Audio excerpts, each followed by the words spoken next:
In our previous video, we have studied testing of transformer by direct loading test. We have seen that in direct loading test, large amount of power is required for testing, and direct loading test is not suitable for testing of large size transformers, and therefore transformers are normally tested by indirect methods. The first indirect testing method which we have to study in this video is open circuit and short circuit test.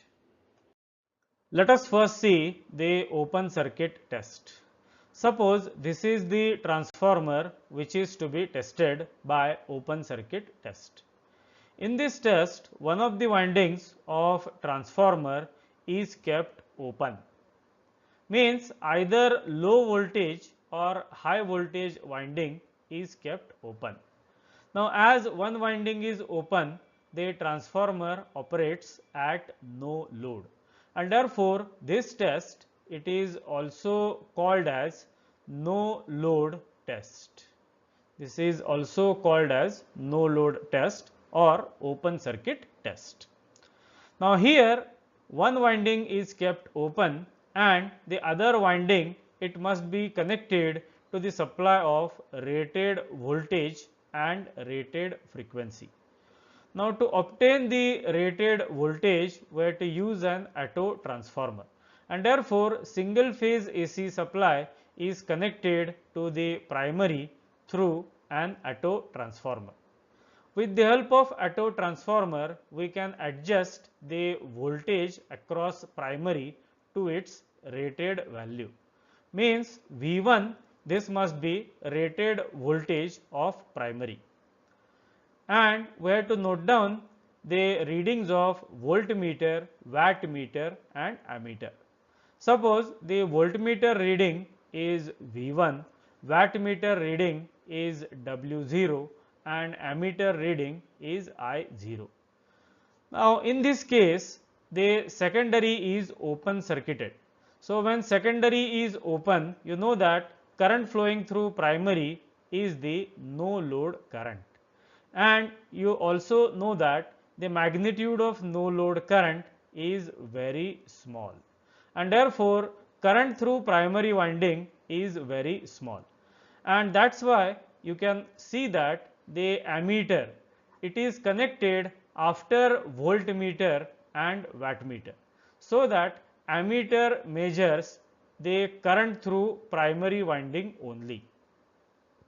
If ammeter is connected before voltmeter, then it will measure the current flowing through voltmeter and current flowing through the pressure coil of wattmeter also, and therefore it cannot measure the no load current accurately, and therefore for accurate measurement of small no load current in open circuit test, ammeter should be connected after voltmeter and wattmeter.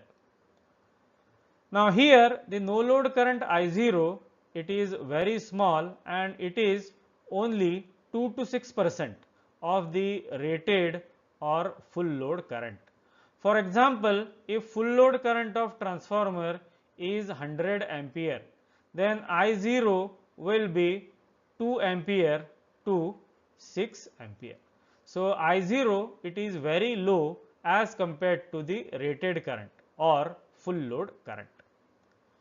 Now, here you can also connect a voltmeter across secondary, because the impedance of voltmeter it is very high, and that is why even if the voltmeter is connected, we can treat the secondary as open.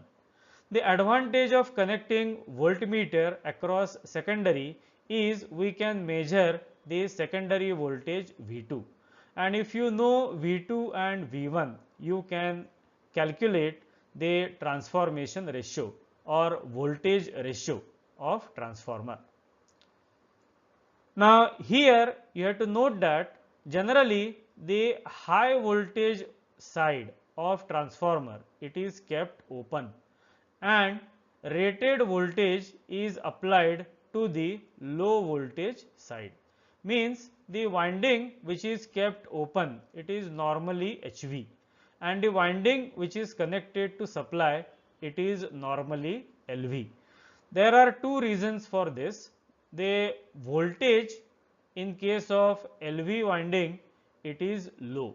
So, if voltage is low, then this small voltage is available in laboratory.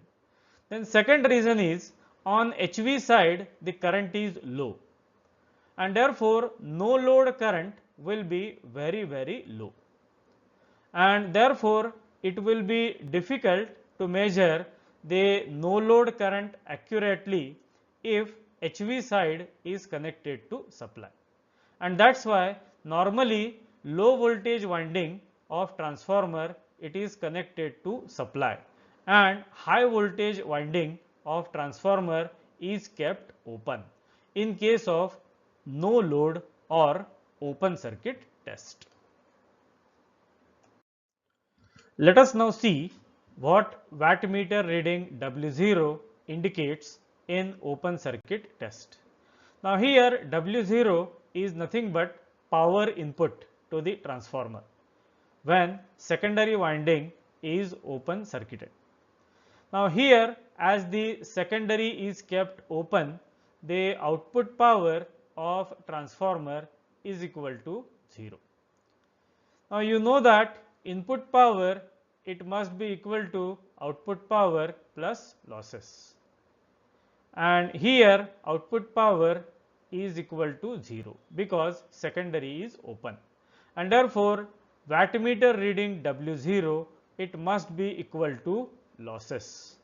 So W0 is equal to losses, that is core loss plus copper loss. Now you know that core loss in transformer, it is approximately proportional to square of the applied voltage, whereas copper loss in transformer, it is proportional to square of the current flowing through primary and secondary winding.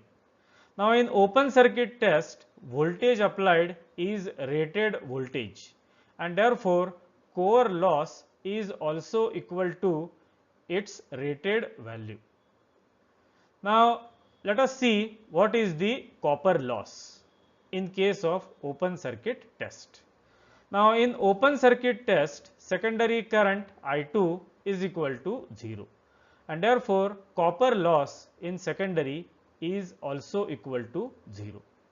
Now primary current I0, it is very small, and therefore current I0 is also negligible, and therefore the copper loss in primary, it is also very small. For example, if we assume that the no load current is 5% of rated current, then copper loss will be equal to 0.05 square multiplied by rated copper loss, which is nothing but 0.25% of rated copper loss. Means copper loss at no load, it is very low, and therefore it is negligible, and that is why copper loss in open circuit test is negligible. So we have seen that W0 is equal to losses.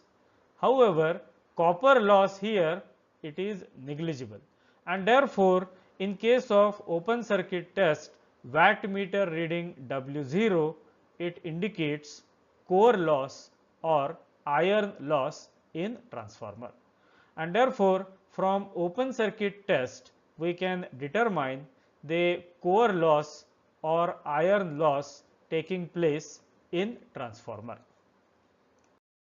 It is also possible to determine the parameters of no load current branch, that is R0 and X0, from the readings of open circuit test. In open circuit test, we have to note down the supply voltage V1, the no load current I0, and the input power W0.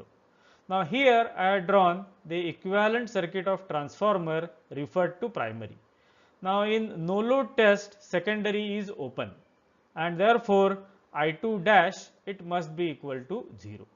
Now as I2 dash is equal to 0, the primary current I1 it must be equal to no load current I0. And you know that I0 has two components, IW and I mu. So I have also drawn the vector diagram for reference. So you know that I0 has two components, working component IW and magnetizing component I mu.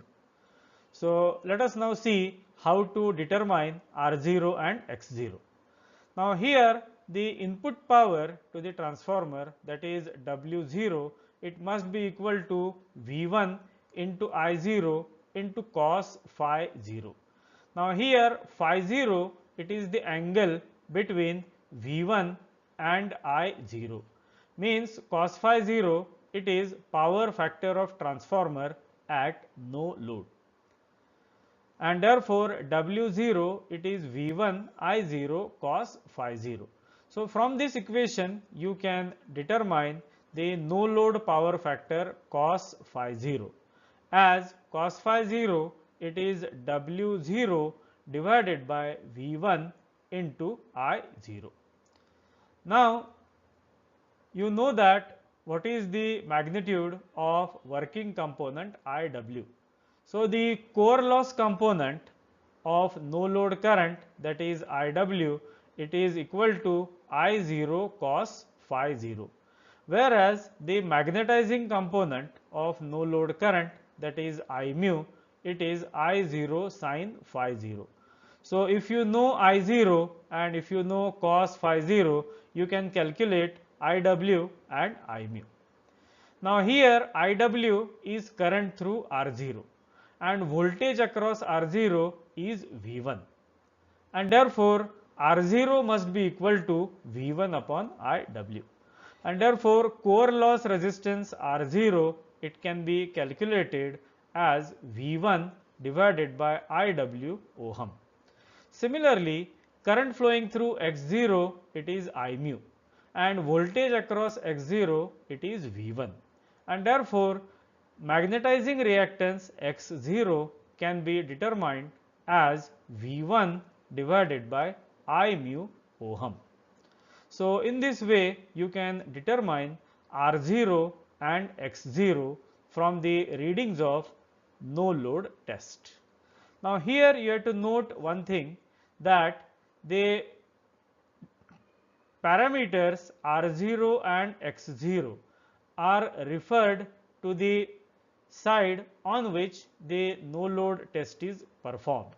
So normally the no load test is performed on LV side, and if the no load test is performed on LV side, then R0 and X0 obtained are also referred to the low voltage side of transformer. Whereas if the no load test is performed on HV side, you will get R0 and X0 referred to the HV side. To determine the efficiency and regulation of transformer, it is necessary to perform one more test, that is short circuit test. Now suppose this is a transformer which is to be tested by short circuit test. Now in this test, one of the windings of transformers is short circuited.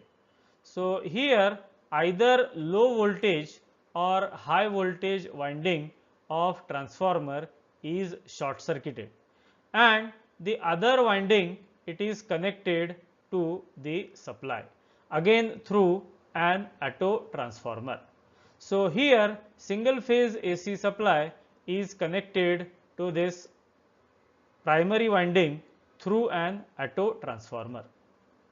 With the help of auto transformer, we can adjust the voltage applied to primary, that is we can adjust VSC.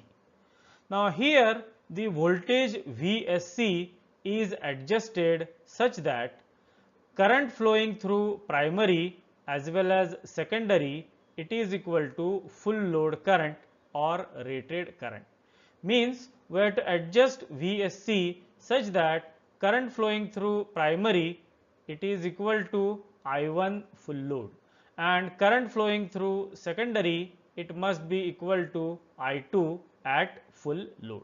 Means here ISC, it must be equal to I1 full load.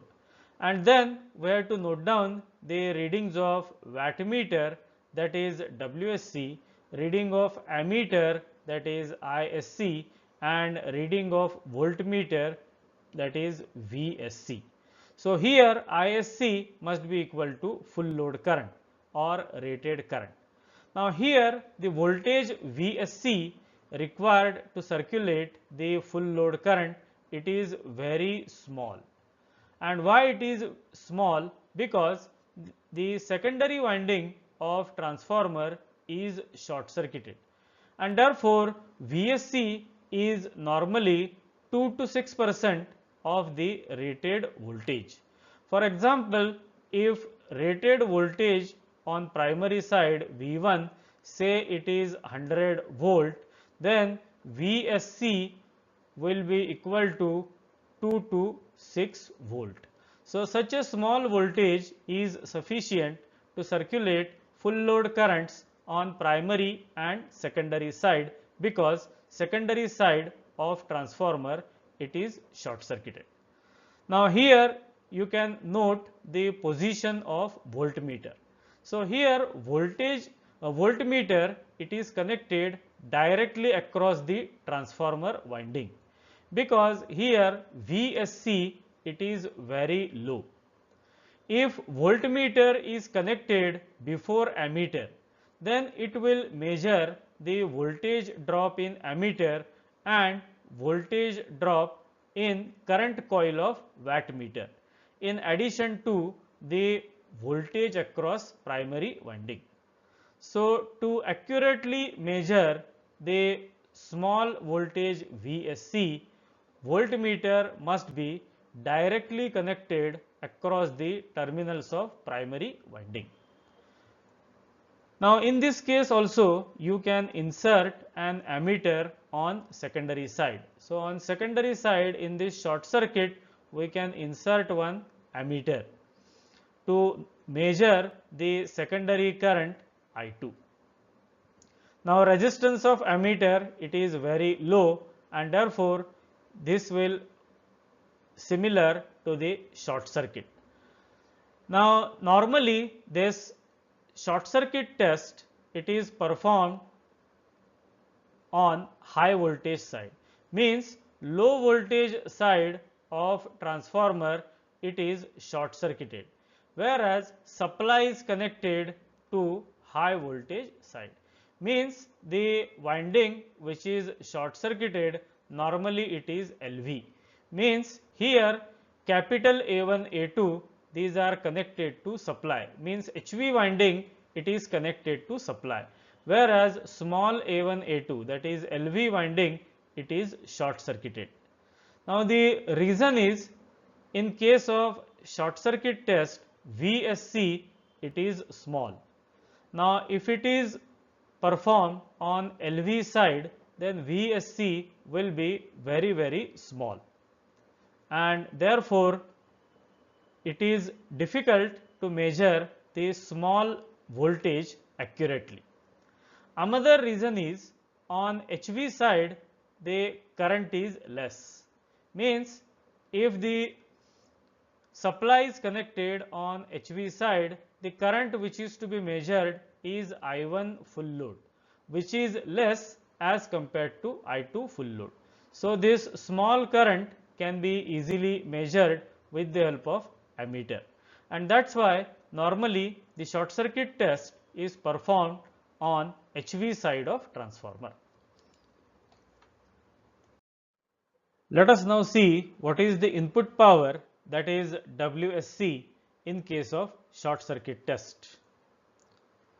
Now in short circuit test, secondary winding of transformer is short circuited, and therefore secondary voltage V2 is equal to 0, and therefore if the secondary is short circuited, output power is equal to 0. You know that input power, it is equal to output power plus losses. But here output power of transformer, it is equal to 0, and therefore input power, that is WSC, it must be equal to losses, that is core loss plus copper loss. In short circuit test, VSC, it is very small.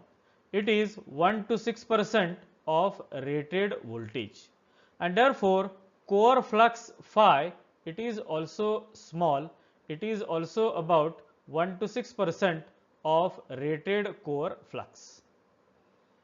Core loss in transformer, it is proportional to the square of core flux, or it is proportional to the square of applied voltage. For example, if we assume that the core flux is 5% of the rated core flux, then core loss will be equal to 0.05 square into rated core loss, that is 0.25% of rated core loss. Means in case of short circuit test, as the applied voltage VSC, it is very small, the core loss or iron loss in transformer, it is negligible. So here we can neglect the core or iron loss, whereas the copper loss will be of rated value, because current through primary as well as current through secondary, it is full load current, and therefore the wattmeter reading WSC, it is equal to copper loss in transformer at full load. Now here you have to note that you will get the copper loss at full load if ISC is equal to full load current of transformer. Sometimes the current ISC, it is not the full load current. In that case, you will get the copper loss at that particular load current and not at full load. But if ISC is equal to full load current, then wattmeter reading WSC, it gives the copper loss in transformer at full load. From the readings of short circuit test, that is from VSC, ISC and WSC, it is possible to determine the parameters of equivalent circuit, that is R01 and X01. Here I have shown the equivalent circuit of transformer referred to primary with secondary short circuited. Now if no load current I0 is neglected, then current drawn by primary, it is ISC, voltage applied is VSC and input power is WSC. Now you know that power, it is I square into R, and therefore input power WSC, it is equal to ISC square into R01. So from this relation you can determine R01. So R01, it is WSC upon ISC square ohm. Now as applied voltage is VSC and current flowing is ISC, and if Z01, if it is equivalent impedance of transformer referred to primary, then Z01, it must be equal to VSC upon ISC ohm. Now from impedance triangle Z01, it is under root R01 square plus X01 square. So from this equation you can determine X01 if you know Z01 and R01. So therefore X01, it is equal to under root Z01 square minus R01 square ohm. So in this way you can determine R01 and X01. Now here also you have to note that if high voltage winding, if HV winding, if it is connected to supply, then you will get resistance and leakage reactance referred to the high voltage side. Sometimes the short circuit test is performed on LV side. In that case, you will get the resistance and reactance referred to the low voltage side. Normally, the short circuit test is performed on HV side, and therefore you will get the parameters R and X referred to the HV side of transformer.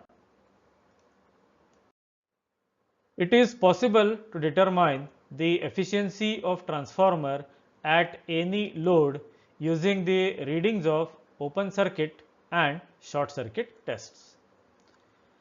The efficiency of transformer at X% load, it is given by X kVA cos phi, that is output power at X% load divided by output power, that is X kVA cos phi, plus iron loss W0 plus copper loss, that is X square WSC into 100. Now here in this equation kVA, it is the rating of transformer, then cos phi, it is the power factor of load. So it depends on the nature of load.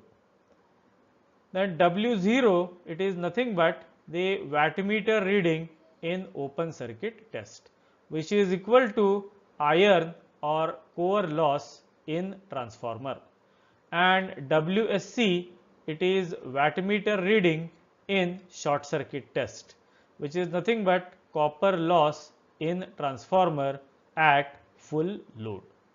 Now here you have to note one thing, that this X kVA cos phi, this is the output power in kilowatt, and therefore this iron loss as well as copper loss, it must be taken in kilowatt. So it should not be taken in watt, it should be taken in kilowatt, because output power X kVA cos phi, it is the output power at X% load in kilowatt. From the readings of short circuit test, you can determine the parameters of equivalent circuit of transformer. Using these parameters, it is possible to determine the voltage regulation of transformer at any load. If you know the parameters referred to secondary, that is R02 and X02, you can determine percentage voltage regulation as I2 R02 cos phi plus or minus I2 X02 sin phi divided by E2 into 100. Whereas if the parameters of primary circuit are known, you can calculate percentage voltage regulation as I1 R01 cos phi plus or minus I1 X01 sin phi divided by V1. Now here you have to use plus sign if the load is inductive or resistive, whereas you have to use the minus sign if the load is capacitive. So using these relations, you can determine the regulation at any load current, that is I1 or I2, and at any power factor cos phi. Let us now see what are the disadvantages of OCSC tests.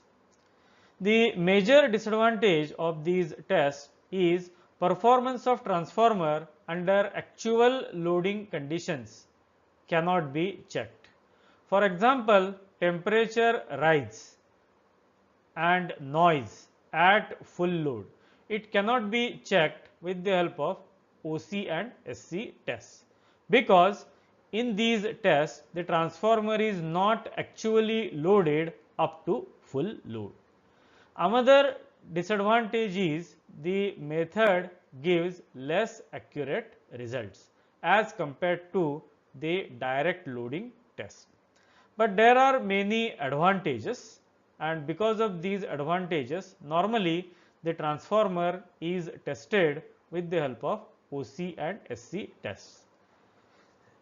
The main advantage is the power consumption in these tests is quite small as compared to the direct loading test, because in OC test the power consumption it is equal to core loss, and in SC test the power consumption it is equal to copper loss, and therefore total power consumption for OC and SC test it is equal to core loss plus copper loss, means it is equal to total losses in transformer, and therefore very small amount of power is wasted for testing of transformer, and that's why the method is suitable for testing of large transformers also, whereas direct loading test it is suitable only for small transformers.